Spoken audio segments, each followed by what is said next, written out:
like you to hit the like button at the beginning because every time you hit the like button, you are letting YouTube know that what you are seeing and hearing is edifying for you so it can be shared with others. That's why hitting the like button is so important. And if you haven't subscribed yet, please consider subscribing to the channel. It had to happen. Your title was so powerful. When I read the name of your ministry, it had to happen.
Let's welcome our host, Erica Wilson.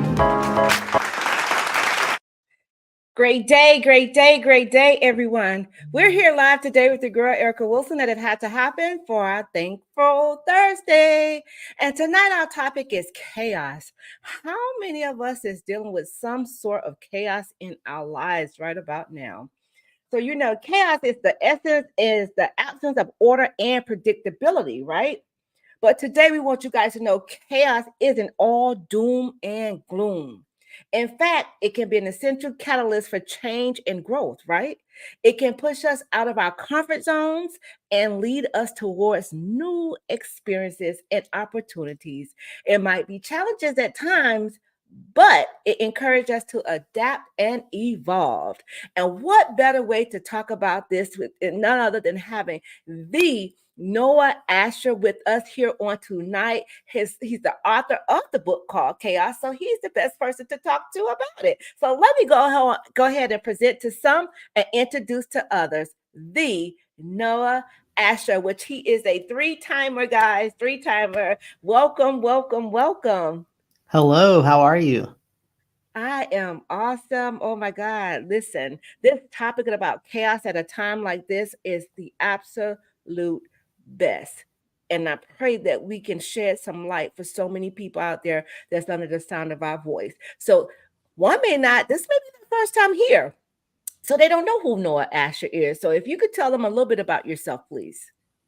Yeah, so I'm the author of Chaos, Overcoming the Overwhelming. And since we last spoke, it won an award. So it's officially an award-winning book, which I'm super thankful for. And it's I also have a business where we help other authors build a platform for marketing their own book.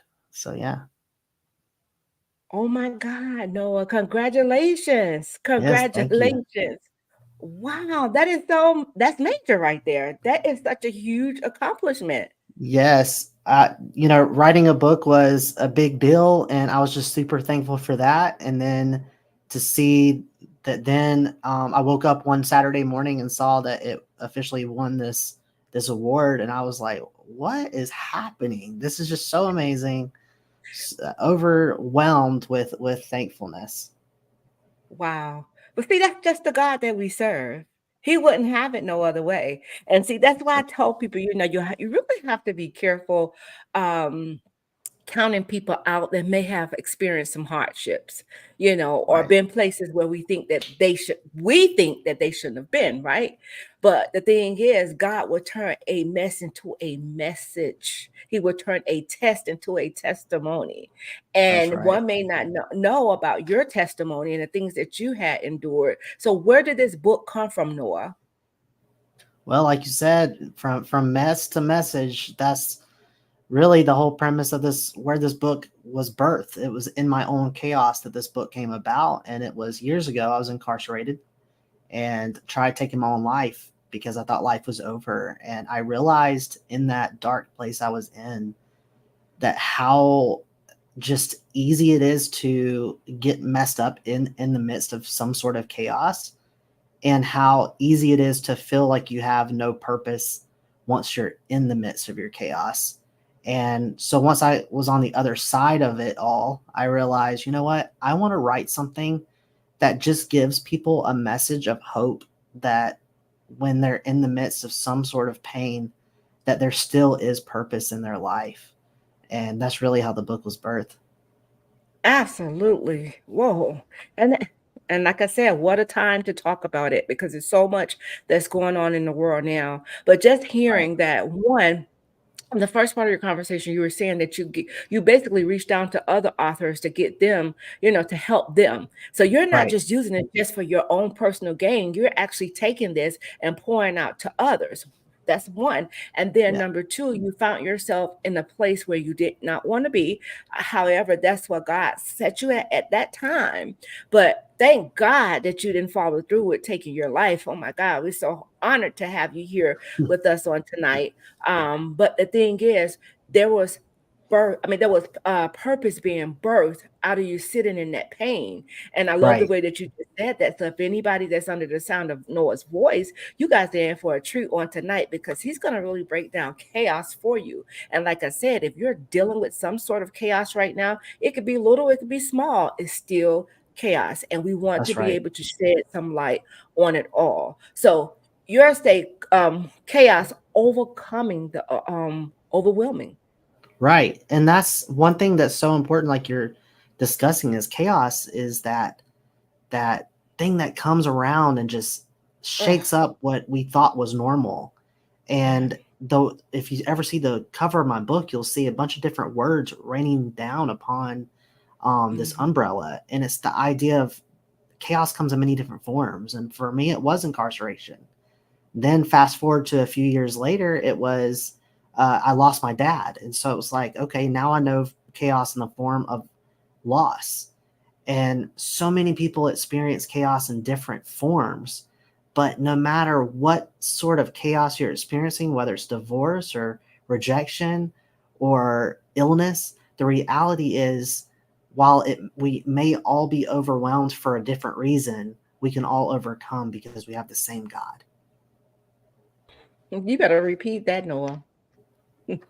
Yeah, Although we're probably experiencing some it's, I'll say the chaos, right? right. Um, it's still one God. That's right. And let me tell you something, that God can serve millions and millions and millions of us, and that's why, I just really wish that people would get to really, really know God and be able to hear from Him. Because when you begin to sit in that place where you could begin to hear from Him, and you know that your prayers are being answered, that's such a special place to be. And like I tell people, that's more than money can ever buy. Because the Yeah, thing about it is, when you can talk to the one who provides, you know, hey, come on. It is the greatest feeling in the world. So you spoke about you losing your father, which is grief. You had right. some sort of grief. And then here it is, you had an already experienced jail time, also suicidal thoughts. But now I lost my father. Like, did you say, like, God, why? Like, what is happening? Because we spoke about this on our show the other day, where we said that a lot of times what we say out of our mouth, if it's not one thing, it's another. Have you ever Yeah. confessed that? Yeah, and that's the thing, is chaos. I use the metaphor a lot about storms and how we just feel like, some sort of storm is raining down upon us and consuming us. And Mm, sometimes it's crazy when you think, just when the storm has ended and you think that you can put up the umbrella, little rain showers come along the way. And mhm. it's not one of those doom and gloom messages I want to share, but it's just reality, and I want people to be prepared for what's either happening or what's coming, because in that placement, if I was more prepared, I don't think I would have tried to take my life, because I would have understood what Wow. sort of foundation I had would have just been stronger. And so looking back, I go, I want the people to be prepared so that they can have a better outcome. And, you see people like, Joseph in the Bible. I think we talked about him last time. Yeah. But the reality is, Joseph went from that pit to the prison to the palace. And I believe, he didn't give up because, one, he had this dream where he knew where he was going to end up eventually. And so it was just He knew holding who he out for that was, moment. boy. He knew Yes, who he was. right. He knew his worth. A lot of times we don't. We feel so unworthy because maybe the things that we know that we did or something like that. But Joseph, he kept his eyes on the prize. He didn't keep his Exactly. eyes on the problem. He was put in the prison, but he still knew that he was coming out, and he kept his eyes on the prize, which is God. So that's why Yeah, he was so successful at what he did. But and then to know, like, what did I do to even deserve to get thrown into the prison? Because I had a right. dream? Exactly.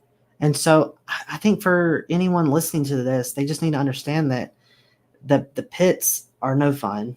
Prison's definitely no Oh, fun, but there's good news, and it's that the palace is coming, and it's to hold on for that more than anything. And yeah. that's really what this book is all about. It's letting people know to hold on just a little longer, because Mm. it's coming. Your moment is coming where you can uh, walk over that bridge from overwhelming to overcoming, and it's Oh, coming. And that's where I want people to understand. And it's all about, like you mentioned earlier, about helping people, like what I do for a living. And its reality yeah. is, I want to take my pain and find purpose in it, but I don't want to stop there. I want to then go from pain to purpose to platform. And Come that's on. realistically where we can all get to. I Yeah. believe that wholeheartedly. And that's what I I want people to understand. Just like what you're doing with It Had to Happen. You took your own you took your own chaos, and you've yeah, created purpose in it, and then a platform for it. And that's yeah, realistically what we should all be striving for. yeah. Because the thing is when you share your stories, like I said, I can't say it enough. The is they happen to us, but they happen for us to share with others. Because once you have that platform, you're able to reach a broader range, right? And then not Right. only that, once they see, and that's why I like being very, very transparent. I'm not going to get up here and make it seem like everything is just so great, because we all know that it's not. We deal with chaos, we deal with the it's, right? But the Right. thing is when sharing your story, I think one should be very, very, very transparent. One, and then two, share your story, but share it in a way that it can help somebody else and make them come out their shell and maybe be able to speak about whatever it is, the it or the chaos that they're in or they endured. Because guess what? Somebody needs to hear it because Right. somebody's in that same situation or something similar. And what Yes. better way to tell somebody if you walk the walk? Yes. And I really feel like I need to say this, and you know how I get. I'll feel led to say something. I'm gonna say it. And when I mentioned prepare earlier, I really just felt like someone either listening to this now or listening to it after it's uploaded to YouTube needs to understand that preparing, you may not feel like, oh, I need to listen, and my life is good. I'm not in the midst of chaos. This is not for me. But I thought the same thing. And the reality is, it's good to prepare. I spend 5 or 6 chapters at the beginning of my book talking about preparing for the storms and the battles that are going to come our way. And what I want you to understand is that while your life may not be in chaos now, it's better to prepare. For me, I grew up going to church, actually, and I knew who God was, but I didn't really feel like I had a relationship with him. And it wasn't until my chaos that I realized, no, I need a true relationship with him. But ironically, it was while I was in the midst of my chaos that all of a sudden different verses started coming to my mind and to my heart. And I realized, you know what? I was preparing before I even knew I was preparing. And it's because that word was hidden down deep, deep, deep down in my heart, but it came out at the right time. At the And right that's time. ultimately what you need to understand is, if your life is not in chaos right now, great. congrats. But reality is it may come, and I'm not wishing that upon you. I don't want it to. But if Right. it does come your way, I want you to be prepared so you don't fall apart. And you can Right. do that by spending time in his word, spending time in Mm, praying. When you think about Jesus's chaos, before his chaos began on the cross, on Thursday, where was he? He was in the mm, garden. And what was he doing? He was praying. He was preparing by preparing. praying. Mhm, mhm. Yeah. But think about that. You just said that. And you said that had you prepared, you wouldn't have thought about suicide. See, Right. had you been prepared, but see, that's what I'm. God is an on-time God. He knows when to come. He know how to come, and He know just what to do. Because at the end of the day, Noah, by you growing up in church, see, it was already there. You see what I'm saying? So once you Right. begin to go through the hardships and those scriptures was just replaying in your head, it was birthing. So that was the preparation time then, right? So Yes. now the purpose is coming, and now the platform is coming. And the thing Right. is, the only way you could get the platform if you've been through all of that. You can't just get up on a platform and just go to speak in anything because I mean you can, and Yeah. some may Yeah. It listen won't to be it, much. but exactly, but you want it to be purposeful, right? Right. I don't ever want to Right. get up here and not, I don't want, how can I say this? I don't ever want to get up here or any of my guests to come on and speak and no one leaves with anything. I want something my guest said to hit someone, and they could take that away from, okay, well, this is what I got from chaos today. Not only knowing that you're the author of the book called Chaos Guys, he is, oh, gosh, Noah is the third. He's back. He's a three-timer, guys, but he has a book. It's right behind him back there. I don't know if you can see the umbrella, and it's called Chaos. So I want you to tell the people how they could get your book, Noah. Yeah, they can go to thenoaasher.com. And when you go to thenoaasher.com, you're going to see links on where you can purchase it, which is places like Amazon, Barnes & Noble, Walmart, and so on. So if you go to thenoaasher.com, you can get a copy of it. And good news is all proceeds of the book provide copies for prison libraries and rehab centers across America. That's what I wanted you to say. Now, think about this, guys. You're taking your time out to write this book. And here it is. You say all of the proceeds go to what? Providing copies for prison libraries and rehab centers across America. Now, God says, you take care of my people, I take care of you. So I'm just going to ask you this because I can say, I think we're on the same page. I think that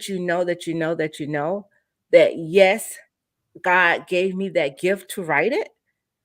I sowed into someone else, and God going to make sure every one of my, we already know He's going to make sure our needs are met, but He's going to make sure some of your wants are met as well because And you're pouring into right. And others. yes, and that's so important is for people who are wanting to take, start somewhere. You want to take your pain and find purpose in it. One of the best Mm, things you can do is give back in the place where you needed him the most. I remember when yes. I first asked some officers, like correctional officers that I knew, could they help me get inside these prisons to speak? And they laughed. They were like, I think you're the first person to ever ask us if they could go back to prison. And I was like, well, yeah, as long as I get to eat dinner afterwards at Zaxby's, And go as long home. as long as y'all let me go, I'm all about it. But in that moment, there's a certain smell about prison, and there's certain obviously sounds even. And Wow. for me to even go back in that place, it was really overwhelming. I really thought that it would be a moment of joy, like, oh, I'm not here anymore. But then really it was almost like PTSD. I started thinking of all the horrible experiences I had while locked up.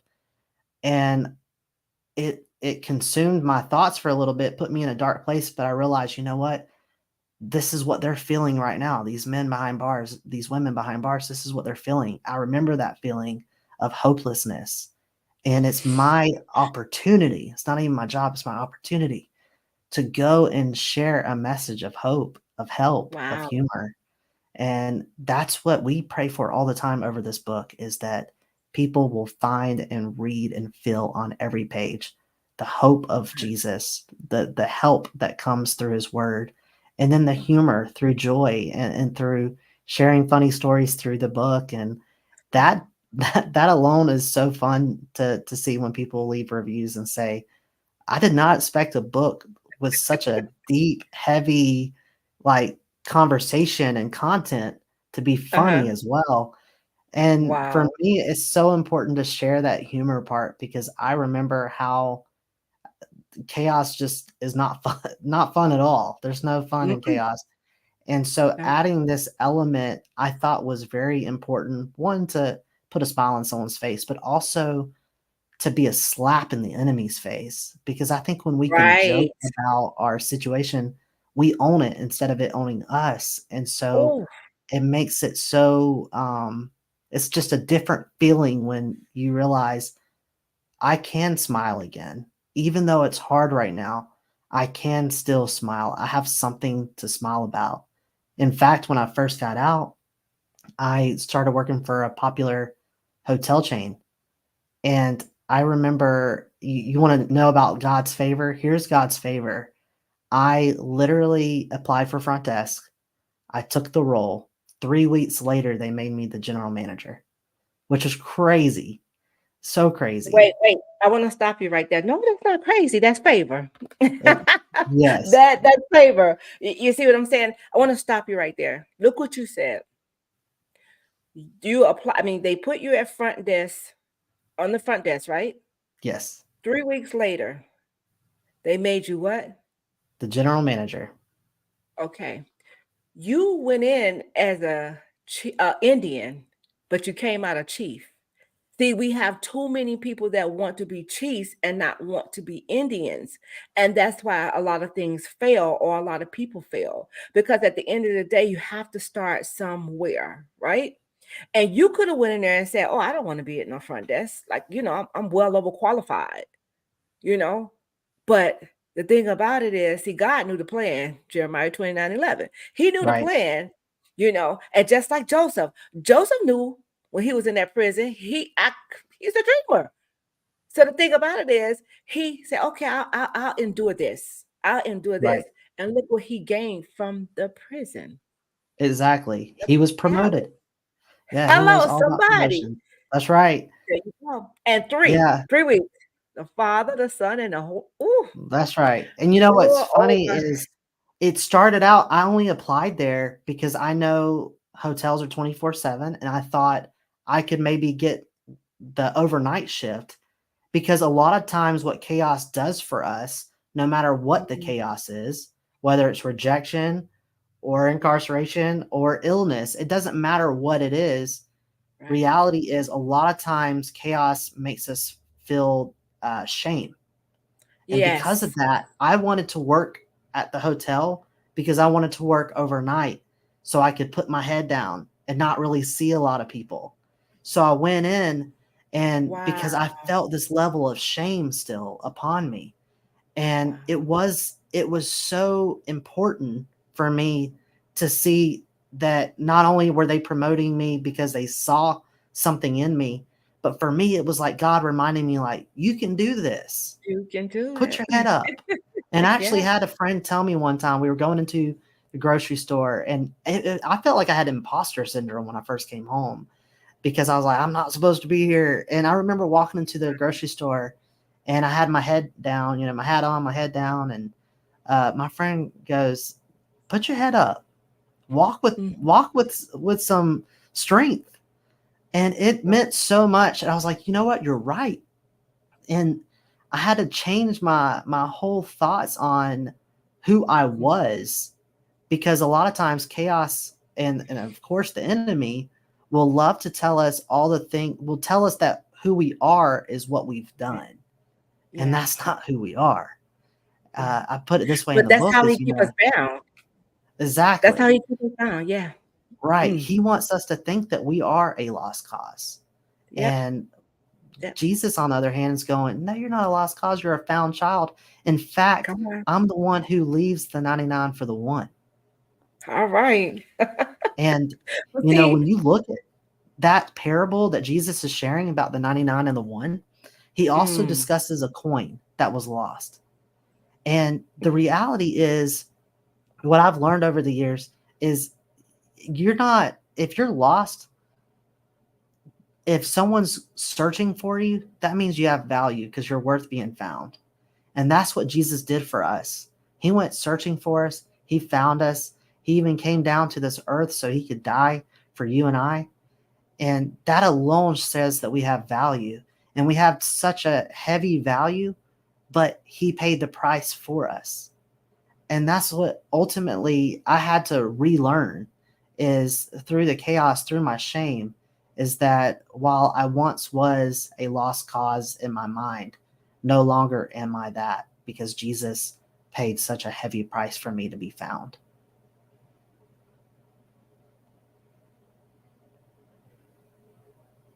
I was trying to put it in the comments. If someone is searching for you, you know you have value. Is that what you That's right. said? Yes.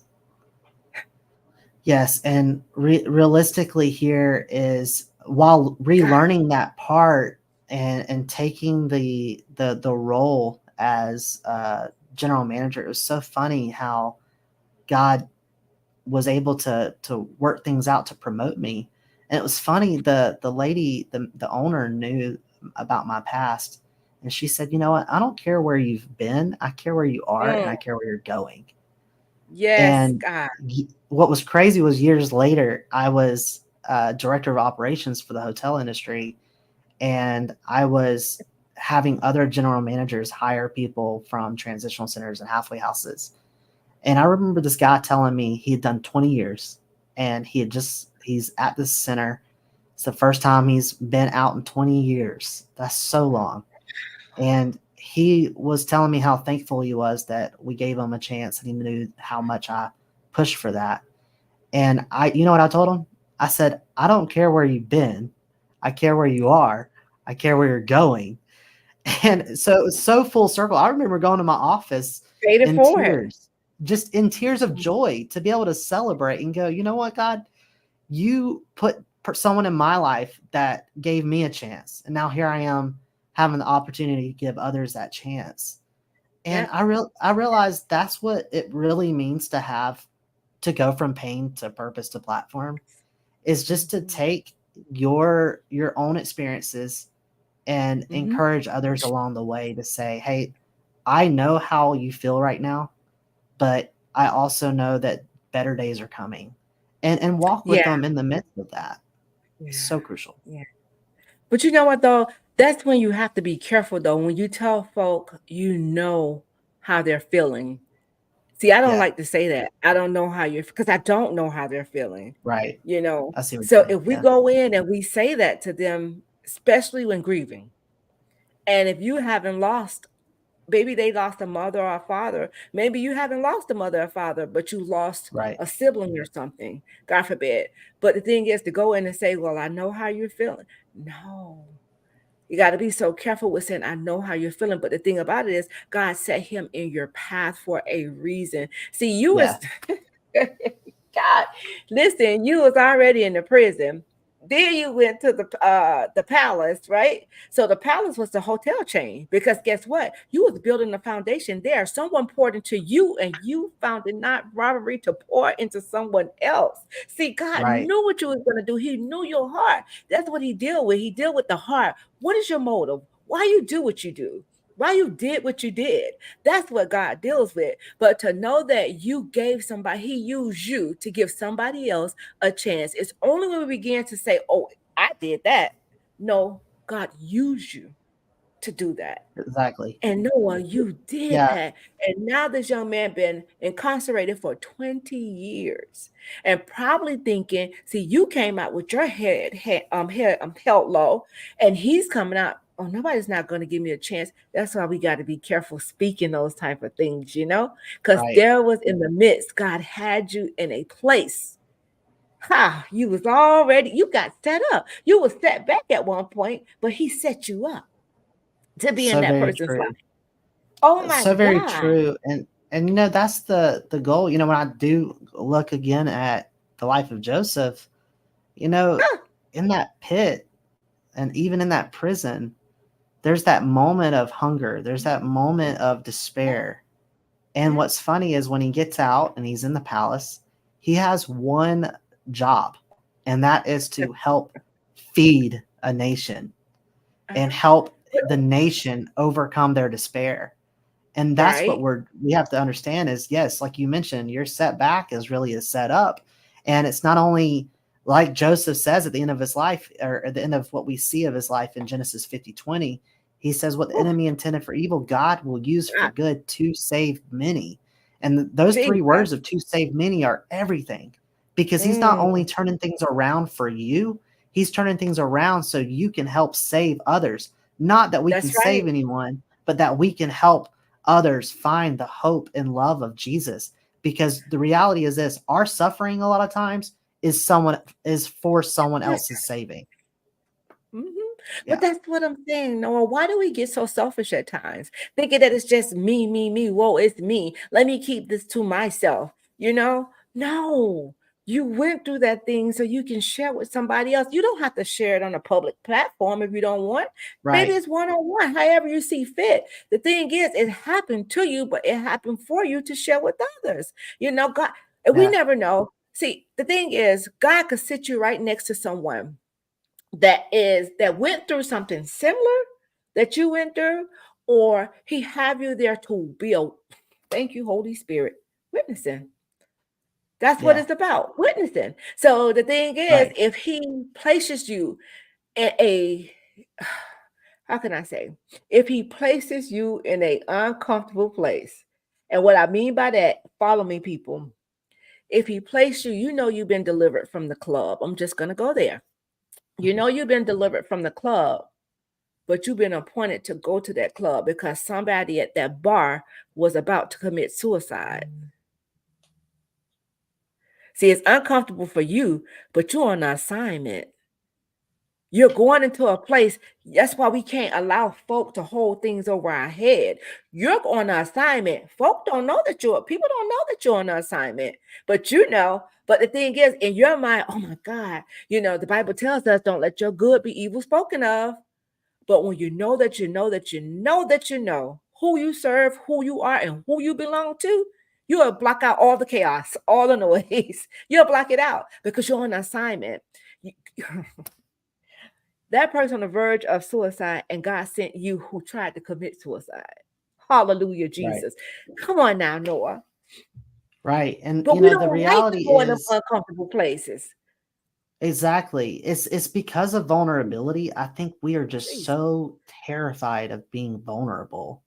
And the reality is, a lot of times our vulnerability is what is going to be used. I mean, in scripture, I could pull out many stories where it wasn't until something happened and then vulnerability took over did we see this overwhelming become overcoming. I mean, look at the life of Peter. Peter was boasting about how, oh, I'm Jesus's number one, and then when Jesus's chaos hit, Peter denies Jesus 3 times and he runs. And in fact, it was before Peter's relationship with Jesus came about, he was a fisherman. And after denying Jesus 3 times, where do we see Peter the very next time in scripture? He's fishing again. And Jesus shows up after he resurrected, and he meets Peter, and Peter runs out of the water, runs to Jesus, and they end up sharing a meal over breakfast. And it was that moment where it took chaos, but it also took a place of vulnerability where Peter was willing to sit down with Jesus again and understand that, okay, I messed up, but here I am. I'm ready to learn. And now we see Peter become a true rock for the church. That's something else. And think about this. I'm glad that you say that because my cue card here says when someone treats you like an option, help them narrow their choice by removing yourself from the equation, the unknown. But the thing about this, watch this. Noah, when was the last time that you spent with someone who wasn't providing value to your life and treated you like an option? Ooh, that's a good question. I would say I had someone in my life. We were actually engaged and we broke it off. Oh, And at first, I was super sad. And then I realized it was the best thing ever for me because wow. I was being held back where it became more about uh, just this life of gratification of like what I mean is like this worldly gratification of how I felt in the moment, but it was holding me back from doing what I needed to be doing for Jesus. And I didn't realize that until after it happened and after I started walking through getting through the loss of uh, being engaged. But it was bottom line is it was a blessing in disguise. And a lot of times that's what we have to understand is Jesus will remove someone because they're not providing anything to our life. And sometimes we sit around and we go, man, why is this person not texting me back? And we get so upset. And Jesus is like, why are you upset? I'm glad they're not texting you back because they're hindering you from your assignment. And that's where we Wow. have to get to. We have to understand that sometimes people come into our lives and some are there for good, some are there for a season, and some are Mm-hmm. there out of Oh, lifetime. purely evil, like the enemy has Oh, a God, plan. Noah. And so we have to be careful on which situation this person is to our life. And Discernment. yeah, and what you do is you ask yourself really, and it's not. I want to preface with saying that it's not selfish to say what is this person providing for my life. It's not selfish, like meaning are they giving me money? I'm not asking for that, or I'm not saying ask for that.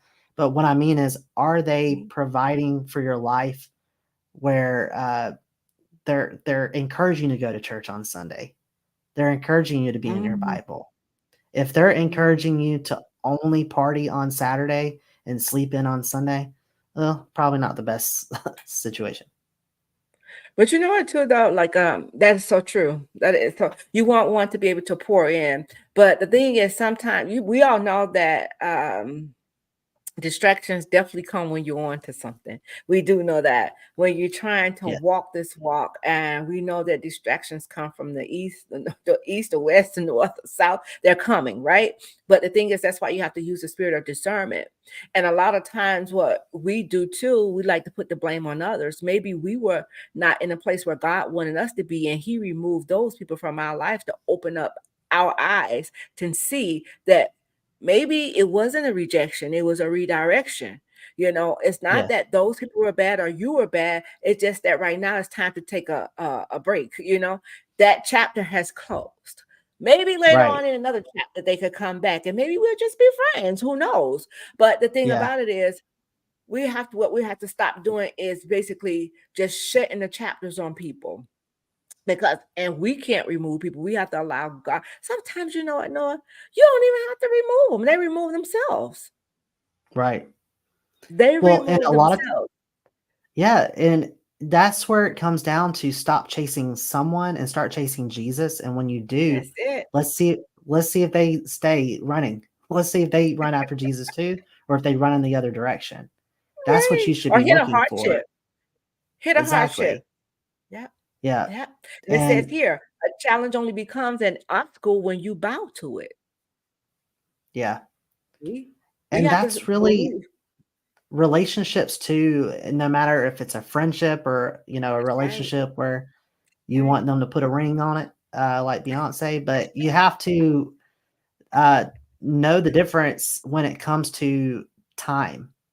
When I think Right. about, I was actually just reading yesterday in Exodus where the Israelites see uh, Moses and God taking too long, in their opinion, taking too And there, long I up on the love that. mountain. Yeah, and so they go to Aaron and go, "Can we build a golden calf? Can we do this thing ourselves?" And it's funny how impatience turns to idolatry. And I would say almost a lot of times we're so impatient looking for Yeah. the right person that someone else comes along and we'll idolize them and we'll create something that was never supposed to be with our Uh-huh. hands Yeah. simply because we don't want to wait on the hands of God. Yes. Yes, we will. Yes, we will. And the thing is, Yeah, sometimes too, God sends us assignments and he sends us assignments, but sometimes attachments happen, right? So you have to right. know how to distinguish the two, an attachment or an assignment. And the thing is Yes. too, when God places people in your life, just say you're Noah, you're a single man. This beautiful woman comes along and she catches your eye. The thing is, you don't want to be like Samson and you get you a Delilah. Right. Just because you're lonely, I'm single, I see this looker, because it's going to come just the way we like it. That's how the Yeah. enemy, that's what distracts. He sends, just like God knows what we want, the enemy knows what we want as well. And he sent that very thing in there. So this beautiful woman come along and he was like, oh my God. Whoa, she just really blew me off my feet. And then just say you guys go on a couple of dates and you're thinking like, oh, this is the one for me. But then all of a sudden that Jezebel spirit come out. I'm gonna leave Delilah. That Jezebel spirit comes out. But you know what one will do? Just because it's dressed up the way that they like it, they'll negate that they see that Jezebel spirit. And Right. if it gets too heavy, oh Jesus, hallelujah. If it gets too heavy, if that Jezebel spirit gets too heavy and it attaches itself, oh God, man, oh my God, it attaches itself to you. How can you shake that off if you're not spiritually inclined? Because I'm telling you, when Right. that enemy comes and that enemy puts some stuff on you, like you said in the first part, you wasn't prepared. Right. Wasn't prepared. So hey, maybe you done, got a little weak because the Bible, God says, where you're weak, I'm strong. But if you do Right. not ask, you know what I'm saying? God, hey, I'm a little Yeah. weak in this area. Can you help me? Man, she will overtake you. And what do Well, you do? that What do and you find then yourself? well, like you're talking about being able to decipher between, well, is this person right or is this person wrong? It comes down to, like we just mentioned about preparing. Have you spent time listening for the voice of God? Because how can you then go, well, he's not speaking. Is he not speaking or are you not listening? Are you And a lot of times it's not even that you're not listening. Maybe you just don't know what the voice sounds like. And it's because or maybe you they don't haven't want to spent. accept it. Maybe they That's don't want very to true. accept That it. is very true. But you have to spend time with him to know him. And Yes. and that's where it comes down to when it comes to the voice of God a lot of times. I love playing guitar. I think one time I picked up the guitar I was playing Yeah. before we got started. But I love music, and the reality is I learn by ear. And so I can listen to a song right now and tell you, oh, that song is probably an A, and I can figure it out from there. Yeah. But it's because I've spent so much time listening and playing guitar and knowing the different keys, I can Mhm. decipher that key. Yeah. And a lot of Mhm. times we're trying to just go, I don't know why God doesn't speak to me. And it's like, well, he's speaking. You're not listening, or you just don't simply know his voice because you haven't spent time with him to learn his voice. And it But all watch comes down this, to that Noah. preparation. You Yeah, have to spend but time watch with him. this. What if they sent you to speak to them, but just because you've been to prison and just because you tried to commit suicide, I don't want to accept that from him because I know what I know about him. See, Right. that's the thing. If Oh, don't get me God, started on that one. Don't get me no, I started, want to Erica. start you. I want to start Don't you get me on that started. one. You want to know something crazy? And I've never spoken. I've done 30 something podcasts in the last month, and I've never spoken about this, but I'll share it with you today. So you're getting that free nugget here. But for me, when I got with my team and we were going through the edits of this book, we prayed about whether or not to include my own story walking through incarceration. And I settled on no, I have to share my story. One, because hiding looks like guilt. But secondly, because I really believe that by sharing my story, by the words of your testimony, by sharing my story, I will be able to help others see that they can make it through their chaos, no matter how large the storm looks. But do you realize I could have just not mentioned my story at all? And I could have probably saved face with certain people. In fact, and this is the part as I've never spoken about on a podcast before, but I took this deal in Georgia. You can take a deal where you take this like first offenders thing, which means after you do your sentence, your record is wiped clean. So I could have just What? stayed under the radar and have just been like, In Georgia? I'm not mentioning it. In Say that Georgia? again? Yeah. In Georgia? Yeah. They have this thing called first offenders, and you can only do it on like low level crimes. But if you do it, if you choose that, when you finish your time and you finish like your sentence, your record is washed clean. It does not show up on a background check.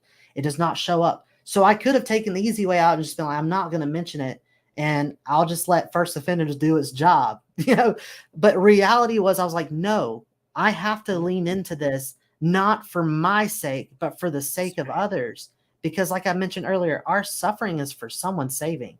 And so it's helping someone find hope and know that where you thought you took a little 3-year sentence, and then you realize, no, my 3-year sentence is a life sentence. Well, I got good news for you. It's not a life sentence. You can be free. You can be successful. And that goes for any sort of chaos. When I lost my dad, I thought like, I will never bounce back from this. And there are still hard days, but it's now I can look back and I'm stronger than I was yesterday. And I was stronger than I was 2 days ago. And I dang sure am stronger than I was a year ago when I lost him. But that's what we have to understand is there is hope that we can progress. We can get forward and go forward. But we can't do that if we don't share our stories. And that's why I was adamant about sharing mine. But there are people on the flip-flop end where they refuse to look at me as, you know, anything other than an inmate. And it's funny. That's what they did to Saul/Paul. When Paul first started his ministry, even the apostles, definitely the Pharisees, because that's what the Pharisees do best, right? But even the apostles were going, ooh, do we trust that his life has been transformed? And I say that it's in my book. I say, you know, if we don't believe that Jesus turns Saul's into Paul's, then we don't believe in the power of Jesus. You're missing the mark. It blows my mind that someone can believe that God can part the Red Sea, but can't heal a heart. Come on. And that's the thing. So, how many times do we overlook people because of where they've been? Oh, we don't. Exactly. They're not where we think they should be. You know, and I say we because we all have done it at times. But the thing about it is, what if? Just what if?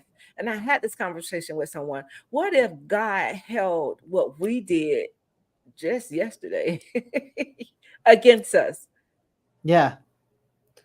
Well, what if? I mean, that's where it comes down to where we start classifying sin and we start realizing, oh, well, this person only did this, so that's okay. And, you know, your pastor has sinned, yet you're listening to him. And so that's not abnormal. It's when we start classifying sin and we start trying to figure out who is a better Christian versus a worse sinner. When we start having those conversations, I remember in the movie The Grinch. I love that movie. I have to laugh at that. You say who's a better what? Who's a better Christian or who's the worst sinner? I mean, we argue that all the time. We don't say that out loud, but that's what we're doing. We're having that conversation. We're trying to put the focus on someone else's trash in their yard because of the landfill in our own. I mean, that's really what we're doing. I know. I get frustrated with that. But I have a chapter in my book called Haters Gonna Hate. Of course, Taylor Swift took over that chapter. But in my book, I talk about The Grinch and how the one with Jim Carrey, where we see him coming down the mountain with all the gifts at the end. And we see real quick, Noah, real quick. Guys, he's talking about his book, which is right behind him. It's called Chaos. If you want to get the book right here, the noahasher.com. I had the honor of blessing one of my sisters with this book, and she absolutely loved it. So, guys, Oh, if you want to get the book, he's going to tell you a little bit more about it now, but it's at the noahasher.com. It's on what?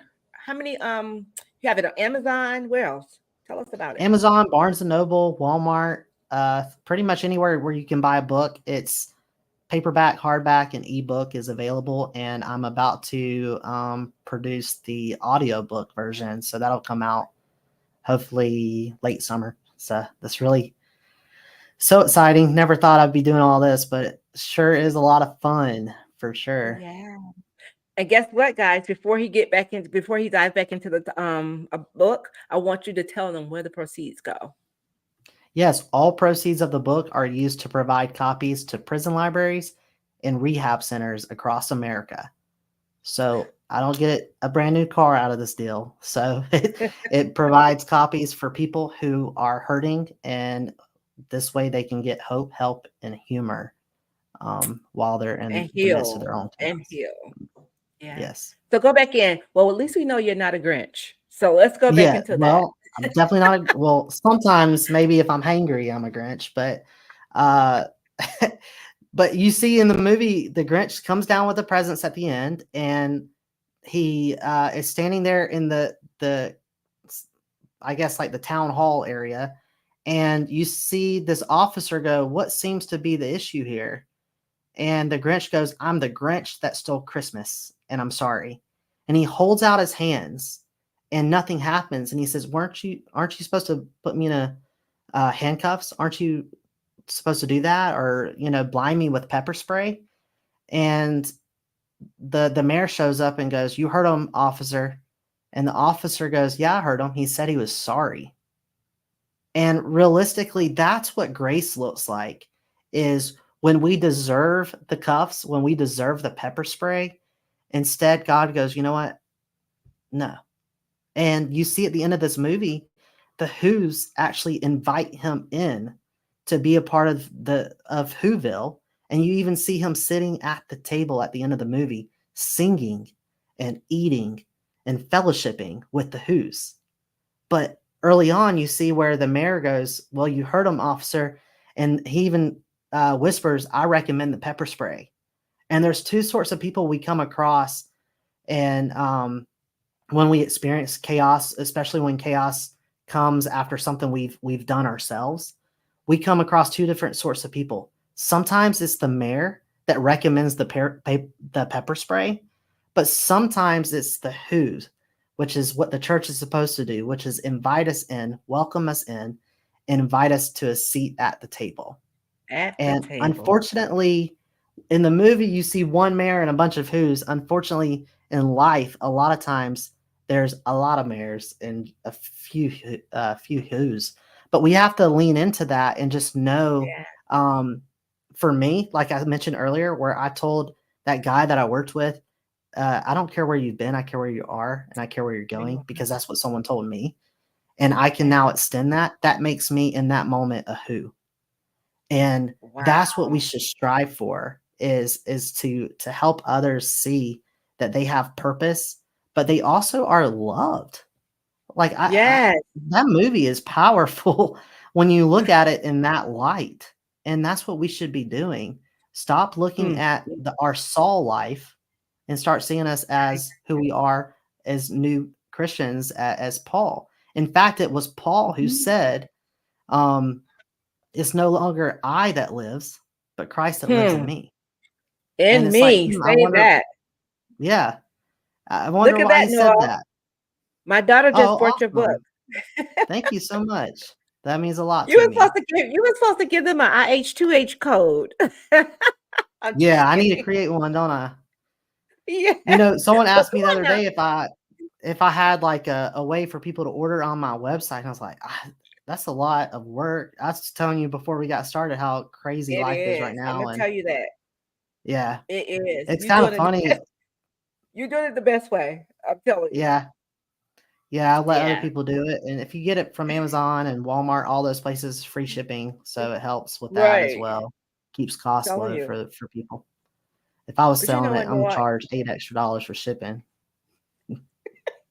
Just kidding. I'll tell you what, Noah, guys, is a three-timer. He's been here 3 times, guys, and I'm sure that he won't stop. I love, love, love sitting with Noah. Noah always bring in the illustrations that you use. It's just amazing. I just love how you bring every time you've been here. I love something that you said, some things that you said, and the way you put things together. And not just that, guys. We see that my daughter went and bought the book. Guys, go over to the Noah Asher.com and get this book. You will not be Please. disappointed. Definitely won't be disappointed.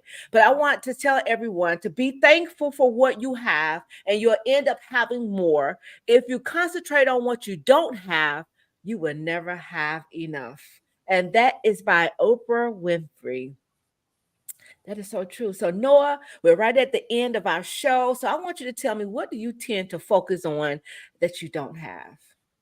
Or do you? Ooh, what I don't have, a lot of times I look back at my life where I thought I would be at right now versus where I am, and I think I get frustrated that like, oh, chaos robbed me from a few years of my life, and so I try to hit the ground running and go faster and harder, trying to play catch up, and that's a dangerous place to be, first and It foremost. is. And Really. so I have to just understand, like you just mentioned, it's all about focus. It's not Yeah. focusing on what I don't have, but what I do have, but also what God has done for me. And to Mm. celebrate that moment and go on those days where I catch every red light and I don't think I have the favor of God upon me. Or Chick-fil-A messes up they give me unsweet tea instead of a sweet tea. And I just think, where are you, Lord? Kidding. But in those moments, I have to remember the 3 weeks where he promoted me from front desk to GM and go, you know what? His favor has been upon me, which means he is upon me now still. And just to rest into that and hold on to that. Okay. Well, I tell you what, I think May is a month of blessings. So what I want to ask you before we close, Noah, what I want to ask is, what will you focus on this month? Every month I have this board in my office. Every Oh, month I have a different thing that I focus on. And my word for the year is expectations. And ironically, in the word expectations with an S at the end is 12 letters. And so each month I focus on a different letter of the word expectation. wow. And so for this month, my goal for the month, my focus is complimenting. So helping others, like other authors, for example, Yeah. being willing to promote their stuff and to push their stuff more than I push my own stuff, and just compliment them and let them know that, hey, you did a good job, and you're doing Yeah. a good job. So You're amazing, Noah. I love your company, and do know the door is always open. You're more than welcome to come back whenever you will like. well, thank I you. really wish that you could have met us down in Miramar, Florida. We having our very first Mothers of Motivated Sons. We're gonna host a tailgate and tea down Wow, there for Mother's Day. It's going to be amazing. We have a surgeon in the building, which is Dr. Barry Davis. We have his wow, wife. She was the ex-pro cheerleader. We also have an NIL consultant. She's amazing, Ms. James Setta. We also have our kids, Alan Hearns and Denzel Perryman, Sandra Perryman, and myself, and as well as a mental health counselor, which is Miss Beautiful Ebony Stirrup. And we will also have the beautiful Natasha Pierre as our host. This event is going to be amazing. So, guys, if you have not got your tickets yet, please do. But no, I'm going to keep you posted on the next one because that will not be the last. It's just the first. I'll tell you that. So, guys, I pray that you can meet us in Miramar. If you're in Miramar or the surrounding areas, please do come out and have a good time with us. So, Noah, is there anything that you would like to leave with our audience on today? just know that you're going to get through this, even if you're in the midst of your storm right now. Just know that the storm doesn't last forever. There will be brighter days. There will be sunny days again. So hold on for that and know that God is for you He's fighting for you, and he loves you. Whew, amen. And even in the rain, you have the umbrella there. And I love how it's covering the Yes. chaos. So you may be in some chaos, but as long as you're not getting wet, the umbrella is blocking some of that chaos. Do know that yes, you may be there in the chaos or in the it, but we all know that once the storm happens, the sun definitely has to shine.